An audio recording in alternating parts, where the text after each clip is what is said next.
The first time my nervous system went offline, I was 25 years old, sitting in my military vehicle outside Shindian Air Force Base in Afghanistan. I didn't know what was happening to me. I wouldn't know for another 11 years. What I'm about to show you is what I wish someone had told me at 25. It is three things your brain does inside 1 hour. And the one thing all the neuroscience video gets wrong about why most people in survival mode never actually feel it. I'm a licensed therapist now. I work with veterans, first responder, immigrants, people whose nervous system forgot how to come, especially people coming out of combat, displacement, chronic stress, never actually feel it work. Let me start with what was happening in mine. In that military vehicle, my MRAP, my brain was doing what brains do under sustained threat.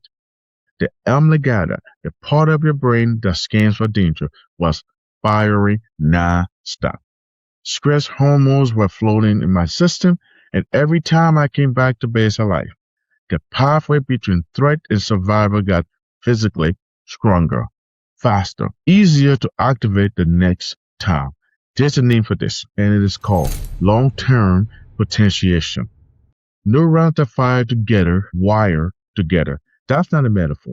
It's not a joke. It's not like a gimmick. That is an actual structural change in my brain happening in real time. Here's what they don't tell you. In survival mode still feel stuck then. Why doesn't the standard advice work? That is where it gets interesting. Research points to three activities that triggers this shift faster than anything else. I call them the three levers. I'm going to tell you the part most creators won't because they haven't lived inside a nervous system that's been hijacked. Lever one is meditation, standard advice. 20 minutes in, dopamine and serotonin rise, and the default mode network quiets down. Cool. Here is what every wellness creator gets wrong about this. Meditation is the lever that hurts the most for people in survival mode.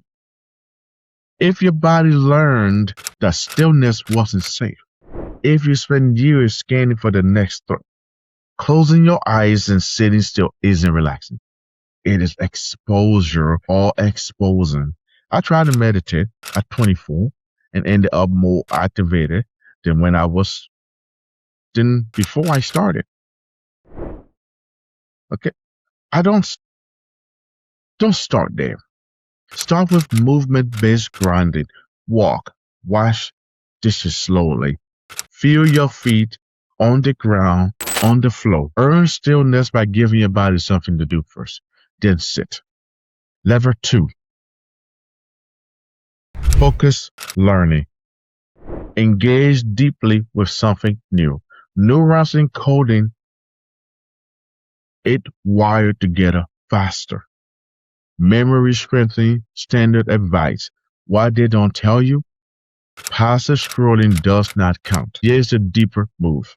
For a trauma-saturated nervous system, the learning has to be something with no performance stakes. The moment your brain registers, I might fail at this, and someone will see you are back in threat mode. Pick something you genuinely don't have to do or have to be good at. That's the version that actually rewires you. Lever 3, social connection. Oxytocin down-regulate cortisol. Real conversation moves your nervous system. All of that is true. The part nobody says out loud, not all connection is safe connection. If you grew up walking on eggshell, if you came out of a deployment and nobody at home could meet you where you actually were, then a conversation with the wrong person does not release oxytocin. It releases more cortisol. The lever isn't talk to someone. It is find one person whose nervous system can hold yours. Like me, a veteran talking to another veteran, an immigrant talking to another immigrant, a father talking to another father. A therapist talking to another therapist. 1. That's the dose. 1. And I hear you. I don't have an hour. 20 minutes of any of these things is enough to begin. If you don't need all three, you don't need them in order. Pick one. The one that scares you least. Start there. But there is a fourth thing nobody talks about that decides whether any of this works. And that's the part that took me 11 years to learn. Your brain is changing in the next 60 minutes, whether you mean it to or not. Every hour you spend doom scrolling, replaying an argument in your head, bracing for the next bad thing. Your brain is wiring to reward that. Every neuron that fires together in those hours is getting stronger. The same structural change that builds healing is also building stuckness. Most of the people I work with, most of who I have been, actually aren't broken. They have just been living through neuroplasticity accidentally. Here's the reframe I had to learn in my own healing, and the one I offer you if you were sitting across from me. You are not broken. You are not stuck. You have been spending your hours accidentally instead of intentionally. That's it. That's the difference between 90 years old me in the Humvee and the person sitting in front of you now. Same brain, same biology, same long-term potentiation. The only thing that changed was that eventually I started directing it. So pick one level.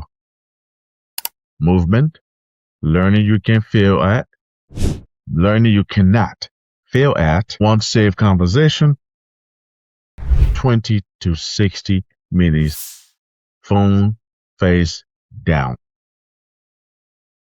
Engage fully. That's not motivation. That is a structural choice your nervous system can actually hear. The science says change is possible. That question is settled. The question is whether you will spend the next hour accidentally or on purpose. In the comments, tell me one moment your nervous system went offline. Not the therapy version, the actual moment. I read every one of my comments. Naming it is where it starts.